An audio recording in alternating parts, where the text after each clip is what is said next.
jadi kawan-kawan, kita memang macam saya happy makan, tetapi mesti juga kita mau buat detox lah kita punya badan, sebab kita menyayangi diri kita, betul kan? Kalau kita punya rumah, kita buat pembersihan cantik-cantik, kita naik kereta, kita pun kasih mandi dia, maka itu kita punya badan adalah terpenting sekali, maka itu kita mau buat detox badan supaya kita bukan saja sehat, kita orang juga mau cantik. Mari kita sama-sama ketahui apakah yang dimaksudkan dengan detox pada hari ini. So kawan-kawan, kita berada di Elken, kita sangat beruntung karena kita nih belajar tentang MRT ataupun Molecular Reform Therapy ataupun terapi pembaharuan sel. Jadi sini sama-sama kita tengok badan kita macam manakah dia jatuh sakit. Ada 6 faktor yang menyebabkan kita orang punya badan jatuh sakit, yaitu kita punya sel yang sakit. 6 faktor adalah salah satu pemakanan kita barangkali adalah tidak cukup khasiat. Jadi kita tengok apa yang kita makan hari-hari, adakah dia makanan yang mempunyai khasiat atau tidak. Ataupun barangkali adalah banyak makanan mau laju punya, makanan mau proses punya, main buka, tuang, kasih panas sekejap boleh makan. Okey. Lepas itu pencemaran udara juga adalah penyebab masalah. Salah satu penyebab kenapakah kita punya sel jatuh sakit, maka itu kita punya badan, kita punya organ, dalaman juga jatuh sakit disebabkan terjadinya racun.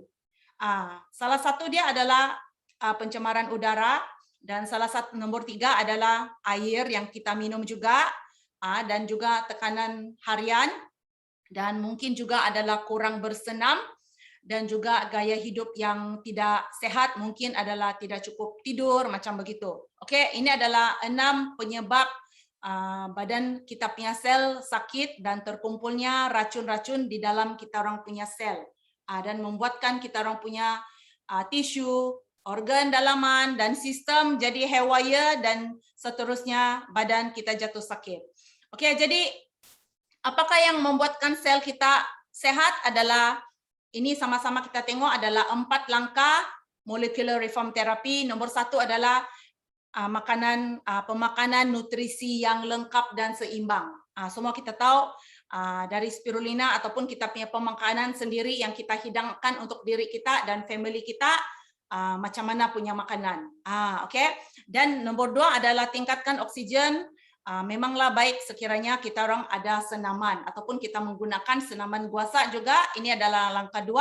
Dan langkah 3 adalah detox. Hari inilah kita belajar detox, yaitu pembuangan racun yang ada dalam badan. Dan langkah 4 adalah pelarasan kesihatan kerana badan kita mempunyai 10 sistem badan yang kita juga mau jaga. Jadi inilah kita di Elken beruntung mempunyai ini 4 langkah macam mana menjaga kesihatan diri kita dan keluarga kita, dan kita sebarkan konsep MRT ini kepada ramai kawan-kawan di luar sana.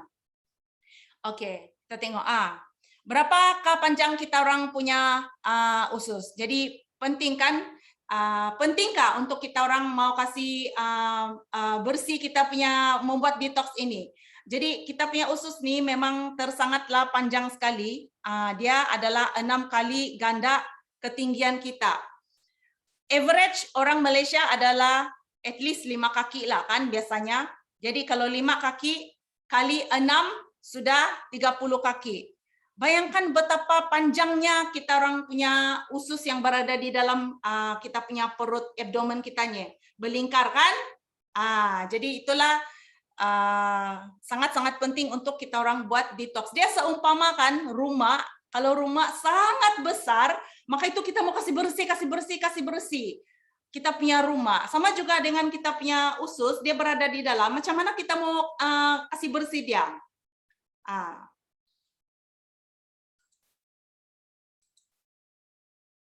Okey.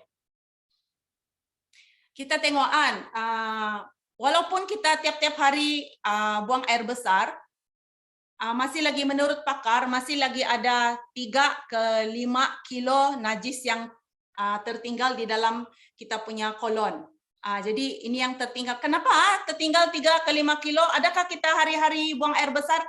Adakah bersih semua kilat? Ataupun ada lagi sisa-sisa tertinggal? Ya, mestilah ada sisa-sisa tertinggal kan. Walaupun kita buang air besar hari-hari, mesti ada lagi sisa-sisa yang tertinggal. Bayangkan kita orang dari baby, sampailah kita punya umur sekarang, sisa-sisa sedikit demi sedikit demi sedikit, tertinggal di dalam kita punya usus. Jadi di sanalah dia menjadi najis terlonggok, itulah menjadi dia 3 ke 5 kilo. Jadi inilah yang paling beracun sekali. Sebenarnya kita punya kolon adalah punca pelbagai penyakit adalah daripada kita punya kolon. Jadi kita tengok makanan yang tidak dicerna tertinggal dalam kolon boleh menghasilkan 22 jenis racun ataupun toksin. Ini sebenarnya adalah kajian daripada pakar lah. Okey, jadi kajian mendapati racun ataupun toksin daripada najis yang hanya 3 hari punya najis, cecairnya tu disuntik ke dalam tubuh tikus boleh membunuh tikus itu serta-merta. Betapa racunnya kita punya itu najis, sisa-sisa najis yang ada di dalam kita orang punya usus, kawan-kawan. Bayangkan, jangan cakap itu najis sajalah. Kita bayangkan makanan yang kita letak di meja, kita biar 1 hari pun sudah menjadi basi dan menjadi buruk, betul kan? Apatah lagi dengan kita punya sisa najis terlonggok yang sudah tua yang berada di dalam kita orang punya usus. Jadi itulah punca pelbagai penyakit dalaman badan kita. Jadi kita tengok toksin dalam kita punya kolon boleh dialirkan kembali ke kita punya hati. Okey, toksin itu kalau racun itu kalau tidak kita keluarkan maka itu dia akan mengalir balik ke hati dan memberi banyak penyakit-penyakit lain seperti gangguan endokrin, badan yang berbau, nafas yang berbau, masalah kulit, bukan saya masalah kulit kering, kulit gatal, jerawat, kita termakan sikit udang kah, telur kah, sudah ada alergik atau orang yang selalu berbisul, perut selalu kembung, okey, orang yang cepat penat, sikit-sikit pun dia sudah letih, ataupun yang susah turun berat badan. Dia jaga dia punya makan tetapi dia sangat susah turun berat badan kerana mempunyai toksin. Okey, ataupun selalu sakit-sakit otot, sakit sini sana. Okey, lepas tu ada pula yang lebih serius adalah sudah menjadi kanser usus. Okey. Ada pula yang sangat kurus, dia kuat, dia banyak makan tetapi dia sangat-sangat kurus. Biasanya begini mungkin dia punya sistem penghadaman itu adalah tidak sehat, okey? Dan melemahkan toksin ini ataupun racun ini juga akan melemahkan kita punya imunisasi badan.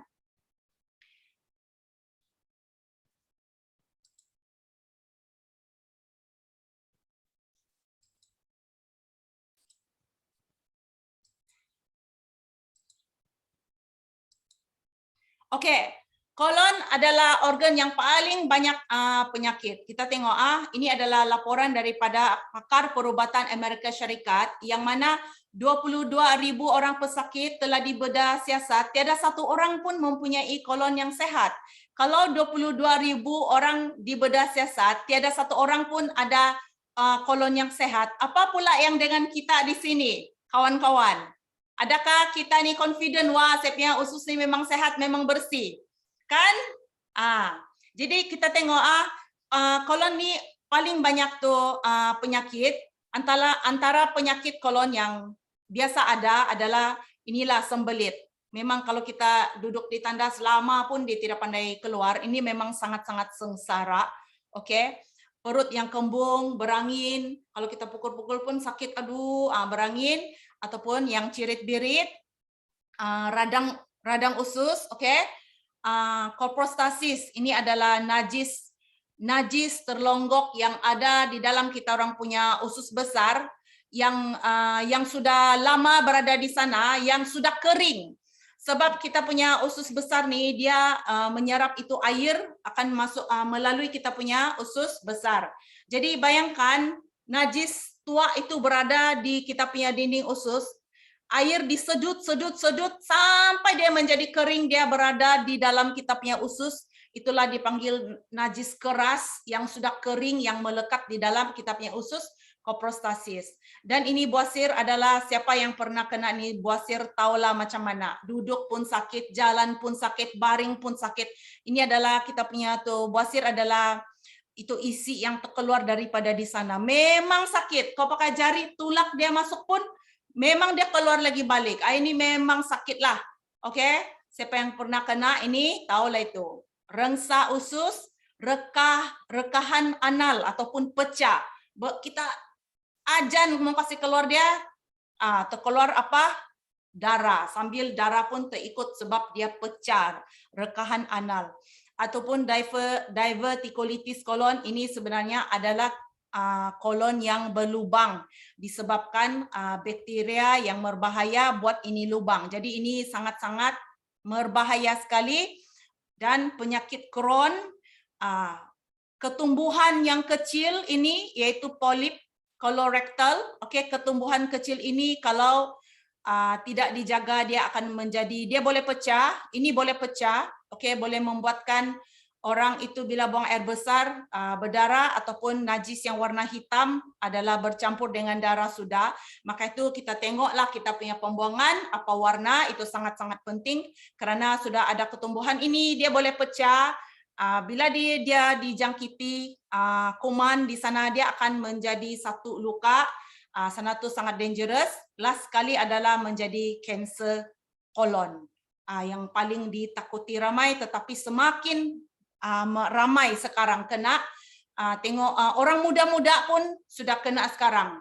Teenager 20-an pun sudah kena ini kanser. Sebab adalah daripada pemakanan pada usia muda, cara pemakanan, apatah lagi sekarang banyak makanan laju, makanan pantas. Jadi kanser kolon pembunuh kanser kedua. Dalam semua kanser, kanser kolon adalah kanser yang kedua di Malaysia. Sebenarnya sini mengatakan umur 50 tahun ke atas adalah risiko paling tinggi. Tetapi kita semua pun tahu jangan mau tunggu 50 daripada awal masa sekarang. Kita bersyukur kita ada ini pengetahuan untuk menjaga kita orang punya usus dan kita punya anak-anak. Untuk mencegah jangan terkena sampai yang beginilah. Okey, penyebab penyakit kolon adalah pengambilan buah dan sayur yang tidak cukup. Apatah lagi ada juga anak-anak yang tidak berapa mau makan sayur. Bukan saya anak-anak, dewasa pun ada yang tidak berapa mau makan sayur. Kalau ada sayur letak tepi. Jadi terlampau pengambilan protein haiwan yang tinggi. Jadi kita ini adalah menurut kajian pakar. Peredaran darah yang terganggu akibat kekurangan aktiviti bersukan. Jadi bersukan pun langkah kedua tingkatkan oksigen untuk peredaran darah yang lancar juga adalah sangat penting untuk membuatkan kita punya metabolisme, sistem penghadaman juga adalah sehat. Alright, jadi kita tengok ini adalah kolon sehat banding dengan usus yang berpenyakit. Ini adalah usus yang sehat, warna pink, cantik, licin dan tiada halangan lah. Okey. Pastinya semua kita pun mau yang begini punya. Alright, jadi kita tengok pengambilan buah-buahan dan sayur yang tidak cukup akan membuatkan usus berpenyakit. Ini adalah toksin dijumpai di dalam usus, pembengkakan yang abnormal. Okey, ini pula adalah pengambilan protein haiwan yang tinggi. Usus itu adalah gelap dan kotor, usus menjadi keras dan ada keradangan. Jadi kalau usus itu sudah keras, mana lagi senang dia bergerak untuk membuang itu. Panjangkan sekali kita punya usus itu, maka itu dia mesti mau ada itu pergerakan untuk menolak pemakanan daripada kita punya mulut ke kerongkong, esofagus sampai ke perut, ke usus kecil, pergi ke usus besar. Ini kalau makan protein haiwan yang tinggi, maka itu mungkin dia punya penghadaman ada efek lah kalau makan protein haiwan yang tinggi. Peredaran darah yang terganggu akibat kurang aktiviti bersukan. Usus yang berpenyakit pula adalah najis yang berdarah dijumpai dalam usus. Usus menjadi keras dan radang. Kita sama-sama tengok video ini. Bahwa kebiasaan hidup seseorang sangat berpengaruh pada penyakit yang dideritanya. Maka diabetes, tekanan darah tinggi, penyakit jantung, obesitas, dan segala jenis. Ini usus wanita Jepang berusia 38 tahun. Dia mengalami sesak konstipasi selama bertahun-tahun. Dia biasa memakan makanan ala barat. roti lapis, makanan pedas, kue tar, stik, dan lain-lain. Setiap hari meminum 3-4 cangkir kopi. Minum air sangat sedikit jika mengkonsumsi obat-obatan selama bertahun-tahun. Ini wanita berusia 45 tahun, menderita kanker payudara dan konstipasi. Waktu 6 bulan yang lalu, ia sudah menjalani kemoterapi, tetapi saluran pencernaannya masih mengandung zat racun. Ini adalah pria berusia 52 tahun, menderita kanker prostat, tekanan darah tinggi, obesitas, dan konstipasi. Makanan yang dikonsumsinya semua mengandung daging merah, dan makanan yang berpotensi memicu kanker payudara. Kini ia sadar bahwa semua itulah yang menyebabkan penyakit yang dideritanya.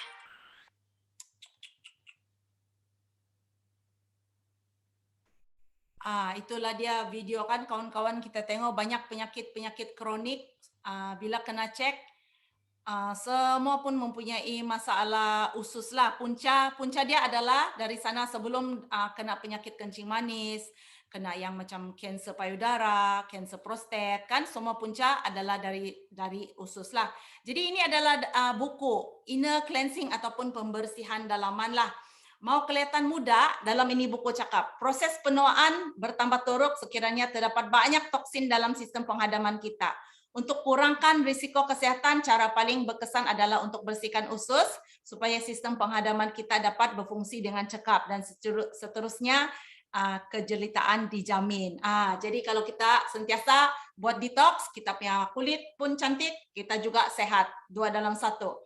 Ini lagi adalah pemenang anugerah Nobel, Profesor Elie Mechnikov, mendapati penuaan adalah berpunca dari rembesan toksin oleh bakteria berbahaya dalam usus. Golongan yang mempunyai jangka hayat yang panjang, bakteria bagus dalam usus adalah lebih banyak.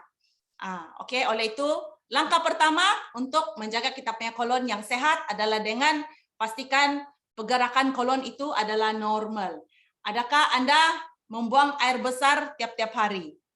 Ini jawab sendirilah kan. Adakah tiap-tiap hari? Kalau bukan tiap-tiap hari, sebenarnya yang sehat adalah tiap-tiap hari adalah 2 kali. Itu adalah lebih sehat. Tetapi kalau ada yang selang-selang hari itu tidak sehat. Okey, apatah lagi 3 hari, apatah lagi 1 minggu 1 kali. Okey, bagaimana menggalakkan pergerakan kolon? Ini adalah cara yang bukan cara mengambil makanan kesihatan, adalah cara enema yang mempunyai side effect, boleh membuatkan kolon itu berlubang. Okey, kalau pula adalah obat julap ataupun kita selalu dengar dia adalah laksatif.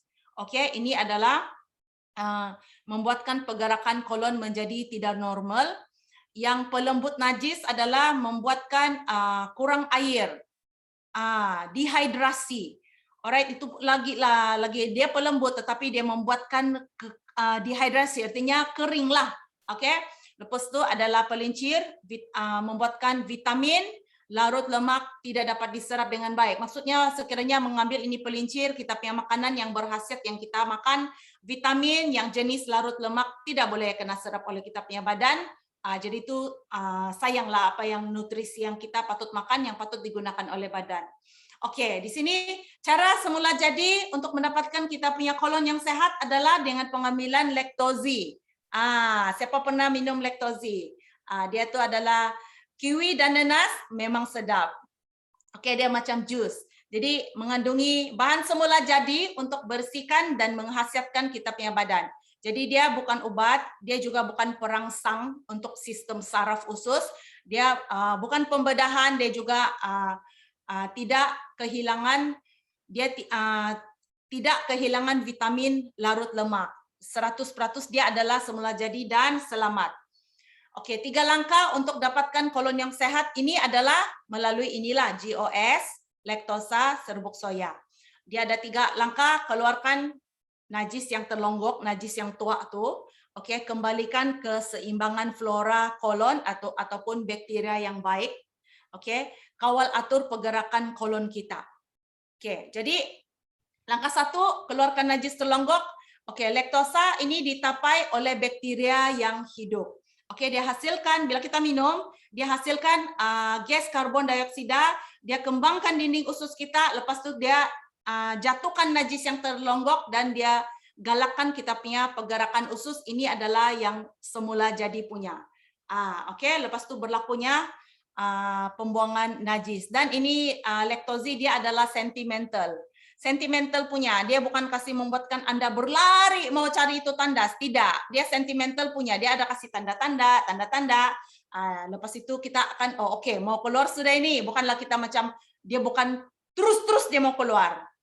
Langkah 2, kembalikan keseimbangan flora kolon, yaitu keseimbangan bakteria baik dalam kita punya kolon.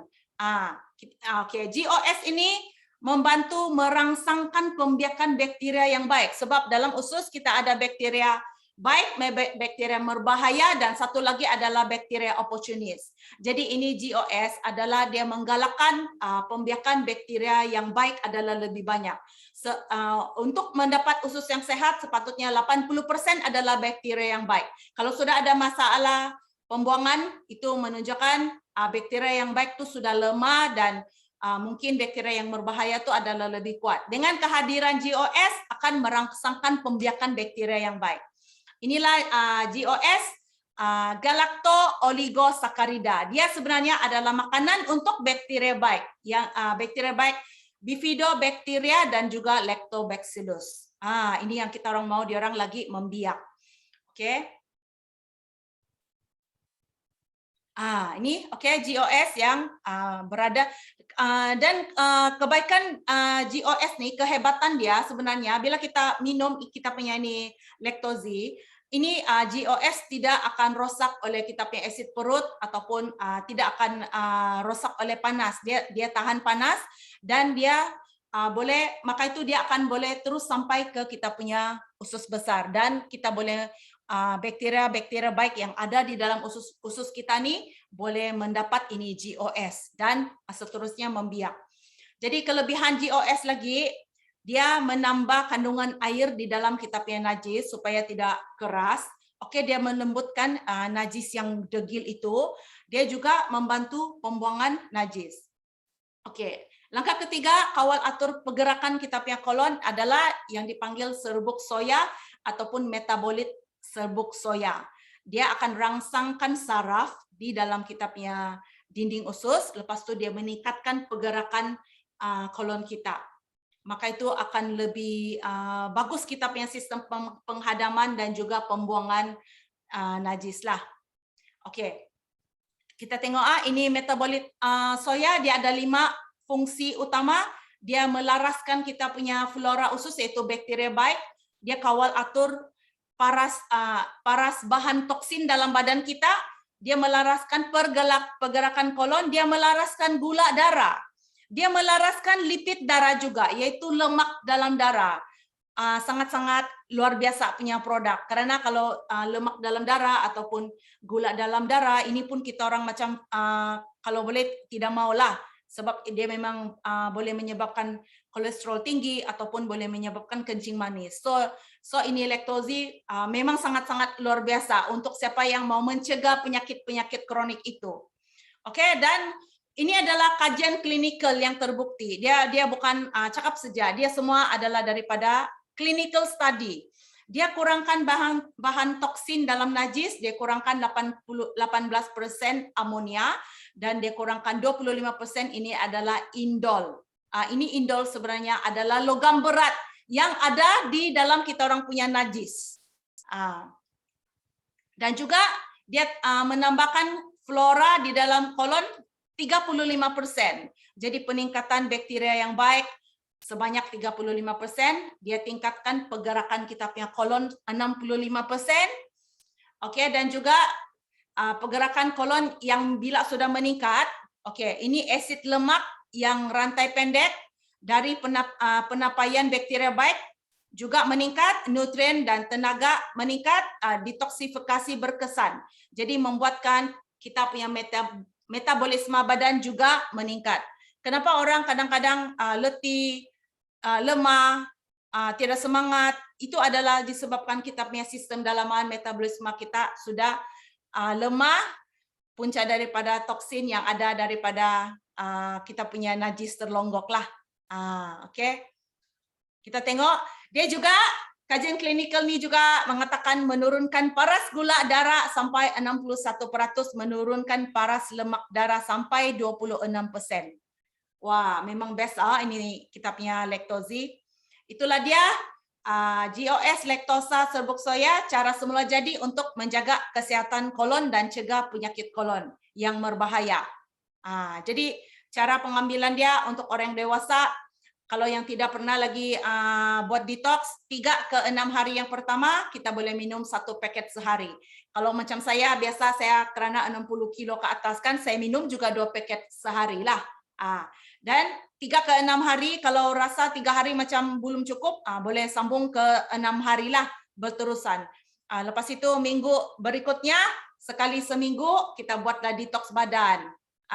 Okey, sekali seminggu. Jadi bancu dalam air 250 ml air RO, kalau mau campur dalam jus buah juga boleh. Jus buah yang original lah. Okey, ambil semasa kita perut kosong adalah yang terbaik. Bersukan selepas laktozi boleh membantu pergerakan kolon, maksudnya janganlah tidur.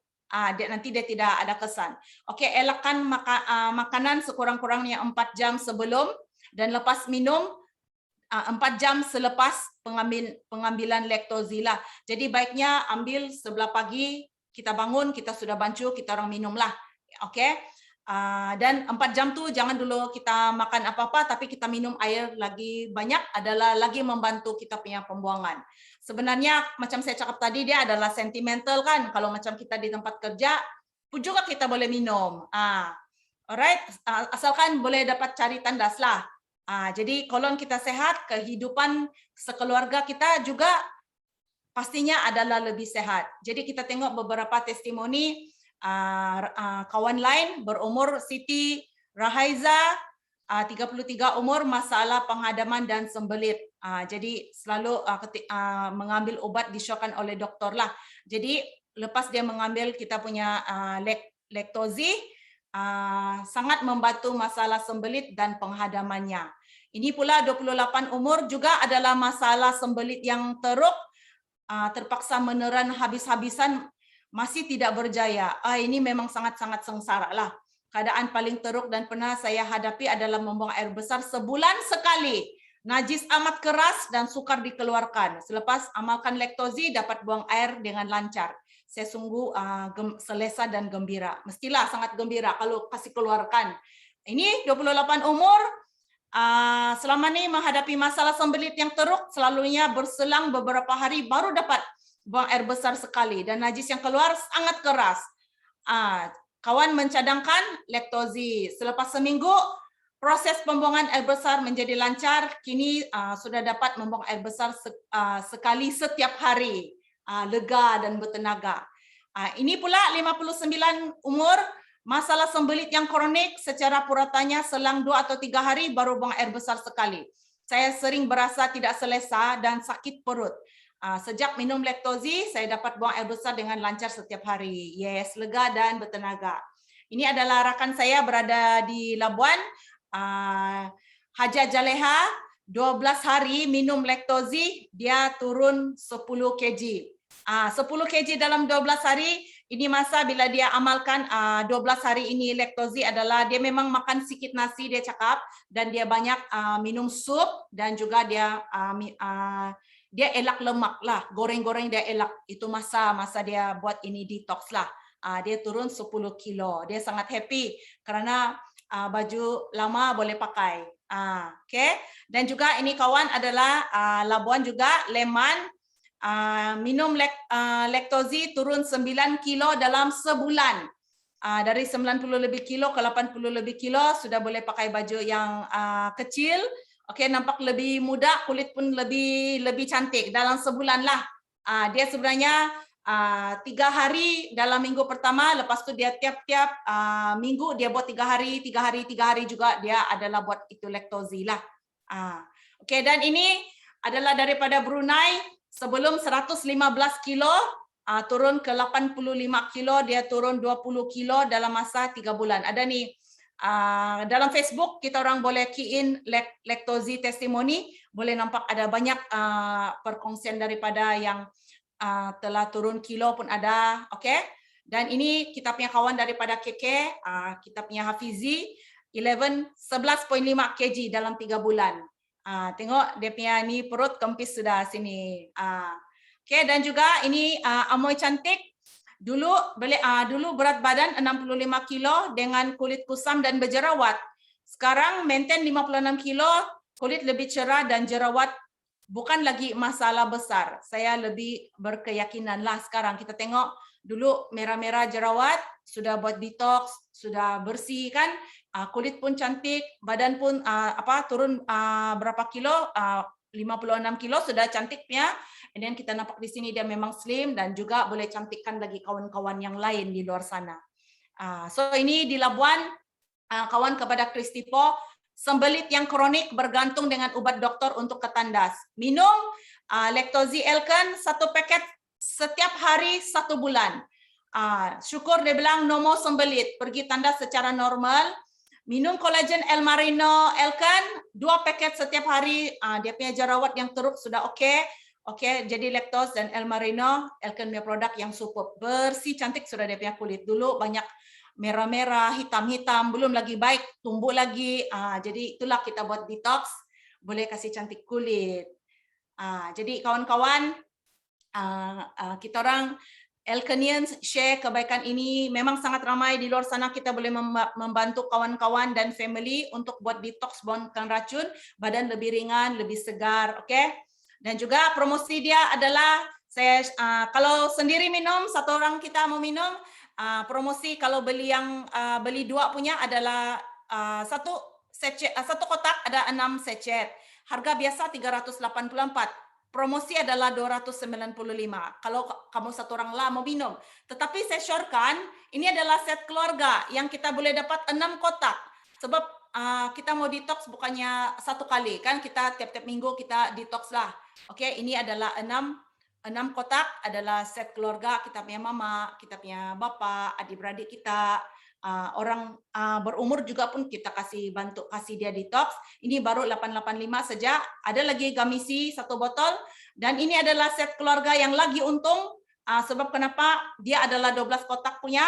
Okey, 12 kotak yang actually baru 1770 sahaja untuk kita orang mau buat detox. Okey, 1 family dan ada free lagi 2 kotak yang berharga 384. Jadi